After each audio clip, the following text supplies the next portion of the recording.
జన సైనికులు వీర మహిళలతో కలిసి నందగామ జనసేన పార్టీ సమన్వయకర్త తంబళ్లపల్లి రమాదేవి భారీ ర్యాలీ ఎన్టీఆర్ జిల్లా కంచకర్ల మండల పరిధిలోని పరిటాల గ్రామంలో వేంచేసి ఉన్న శ్రీ అభయాంజనేయ స్వామి వారి ఆలయం నుండి అన్నాసాగరం వరకు జనసేన పార్టీ నియోజకవర్గ సమన్వయకర్త తంబళ్లపల్లి భారీ ర్యాలీ నిర్వహించారు. అందులో భాగంగా ఆలయంలో రమాదేవి పవన్ కళ్యాణ్ పేరుతో ప్రత్యేక పూజలు నిర్వహించారు. అనంతరం భారీ ర్యాలీతో బయలుదేరుతూ మీడియాతో మాట్లాడుతూ జన సైనికులు అంటే పిల్ల సైనికులు కాదని ఇది ఆరంభం మాత్రమని తెలిపారు. రానున్న రోజుల్లో జనసేన పార్టీ మరింత బలోపేతమవుతుందని తెలిపారు. నందిగామలో పార్టీ దిమ్మలు ప్రారంభించడం జరుగుతుందని తెలిపారు. ఈ కార్యక్రమంలో పలువురు జనసేన పార్టీ నేతలు పాల్గొన్నారు.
అనడం ఏంటంటే వాళ్ళు పిల్లలు కుర్రకారులు వాళ్ళకేం తెలియదు, అందరూ వస్తారు, చప్పట్లు పడతారు, జేజాలు పలుకుతారు, వెళ్ళిపోతారు, అంతవరకే అంటారు.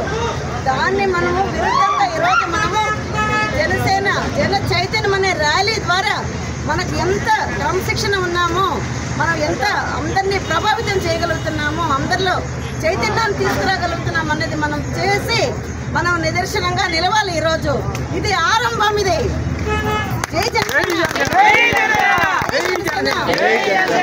జై పవన్ కళ్యాణ్, జై పవన్ కళ్యాణ్.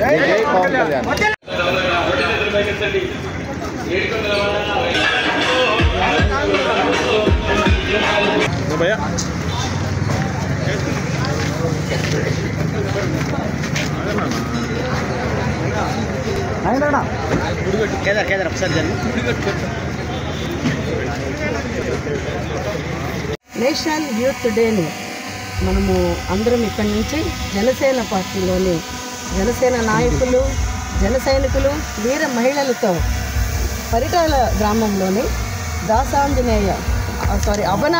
అభయాంజనేయ స్వామి ఆలయం నుండి ర్యాలీని మేము ఎంతో ఆనందంగా అత్యుత్సాహంతో ప్రారంభించడం జరుగుతుంది. ఇక్కడి నుంచి ర్యాలీ మొదలయ్యి ఒక 3 చోట్ల జనసేన దిమ్మెలను కూడా ప్రారంభమవుతుంది. అవి చూసుకొని మళ్ళీ లాస్ట్ పాయింట్ దాసాంజనేయ స్వామి దగ్గరే మేమందరము అక్కడి వరకు ర్యాలీని నిర్వహించడం జరుగుతుంది. అందరూ కూడా ఇందులో అత్యుత్సాహంతో పాల్గొనడం జరుగుతోంది. అందరూ కలిసి దీన్ని జయప్రదం చేయాలని మనస్ఫూర్తిగా కోరుకుంటున్నాను.